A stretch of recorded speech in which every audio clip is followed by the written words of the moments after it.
Hello, welcome back to the channel. I'm going to talk today about what has changed in the Philippines. Hold on to the end and we'll talk about what is still socially conservative and why it might be like that. So if you've been here before and maybe you've come back again recently, one thing that I noticed and one thing that other guys might have noticed is the level of obesity amongst females has increased. I think one of the contributing factors to this are the smartphone apps that are widely available now and the delivery of fast food with Grab or Food Panda. And this makes not particularly healthy food quickly accessible. It's cheap. It's easy to order that every night, especially if you're working the long hours that a lot of Filipinos work. And it's not particularly good for the diet. So whereas before you'd see just one after another of svelte, shapely Filipinos who aren't generally very tall anyway. So if they become obese, it's quite noticeable. And it's hard for them to sort of keep the weight off anyway sometimes. I'm told. So you see this a lot, but this is just part of modernity and it happens everywhere in the West. It's an epidemic of obesity and diabetes in the West. And one associated problem here in the Philippines is there's elevated levels of sugar in everything. And when I say everything, I mean, I was looking for a Greek yogurt the other day, found one, looked nice clear white branding with like sort of the blue Greek sort of colours on it. Got it home, had sugar in it. They'd added sugar. So you'll find there's sugar in the mayonnaise. It's everywhere. And it's at elevated levels because, of course, it's rather cynical, but it's at elevated levels because it's cheap. It's cheap in the manufacturing process. If you add sugar in at 5%, you save 5% of your other materials that you might be using in the product. So it's cynical. Government ministers have been challenged on it, but there's always some better paid advocate for the food companies who'll fight against it. So I'm not saying let's have a nanny state, but I'm saying that there is some cynical and unusually high levels of sugar in the food production here. And you'd be pretty hard pushed to avoid sugar if you want to do that. The second thing in terms of appearance that I've noticed is something that is unavoidable in the sense that it's come from America. Now, they say for my country, the UK, when America sneezes, my country catches cold. That's no different to what you could say about the Philippines as well. The Americans were here for 50 years. English is widely spoken. Preceding that, it was several hundred years of Spanish rule. But American culture tends to dominate. You only have to be in the malls, or you have to look at the term they use for housing estates, subdivisions. They use the American term. So the American influence is big here. And one of those things that's coming now in sort of modern culture, pop culture, is tattoos. Now, some people take the view that they like tattoos and, fine. It's not my thing particularly to see a woman with tattoos. But it's copying and it's mirroring Western culture somewhat. And this ties into what I would say is a large amount of usage of social media here. So, it's now a globalized culture, and tattoos are part of that. And you see it a lot here now. It's not overwhelming. It's not the amount that you'd see in Europe. I mean, you'll go somewhere and you'll go in a bar and there's a girl who's selling in a bar in Switzerland, for example, which I saw. And she's probably only 19. And she's literally got a tattoo neck sleeve here.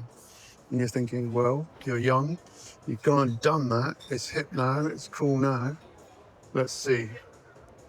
So I'm not seeing those levels of inking, as they call it, but I am seeing it. There's a lot of Filipinos have tattoos on their legs, a few on their arms, upper arms, some on shoulders and stuff like that. So it's nowhere near the level that you'd see in the States or Europe, but it's crept in the last, I would say, probably 5 years. So you see tattoo parlors here and things like that. The next thing is demography. So Catholic tradition here, several hundred years of Spanish rule, as I've mentioned earlier. And that Catholic tradition brought with it a tradition of large families. So rich or poor, Filipinos would have several children, no problem at all. This time I've been here, I've spoken to several people, first-hand experience when speaking to someone. How many kids have you got? I've got one. I've got two. I've not met anybody with more than two children here, and I've spoken to quite a few people. And they talk about the same reasons as I would have only had one or two kids in Europe. It's you trying to be practical. This wasn't a factor before. It was more of a traditional trait to have loads of kids, as I said. But that has changed, and that has sort of usurped the traditional Catholic influence. So the people I've spoken to the man or woman have said, no, we are sticking to one child, or we're sticking to two children, and this is the reason. And they cite exactly the same reasons as people in the West do. They're being cautious. They're trying to think of their potential budget. They'd rather give one or two children a good life than be stretched and have three or four. And the other item which I would mention that stands out the most here is the influence and use of social media. So because the Philippines has, most people speak some English, because of that, as a contributing factor, I would say, the Philippines has the highest level of engagement with social media across several platforms. So that can be Facebook, that can be, obviously it can be YouTube as well, and all the other ones included.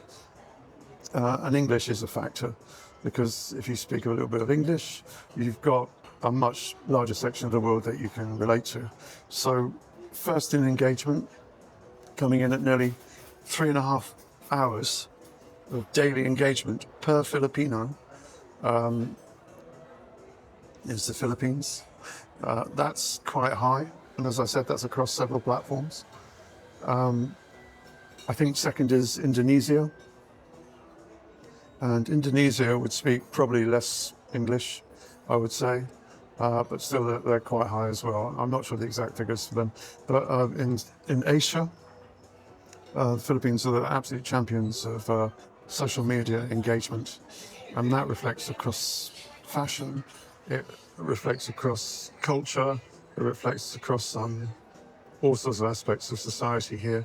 And again, there's a big influence from American culture here. So as I mentioned at the beginning, let's look at why it's not completely changed here, and why it is in general, as you would see if you came here or you're here already and you can see, it is still generally socially conservative. It is from the traditional Catholic upbringing of the people and their families. It is still the case that there's no divorce here. There was some stuff pushed into Parliament or the Senate recently, and it was kiboshed at the last by, I think, the representatives of the religious faction, and they are going to push it again into the government and try and pass it. But I think, is it just Malta and here, or is it just the Vatican and here? There's only two places in the world that there is no divorce. So that still stands. There's still a big conservative tradition here.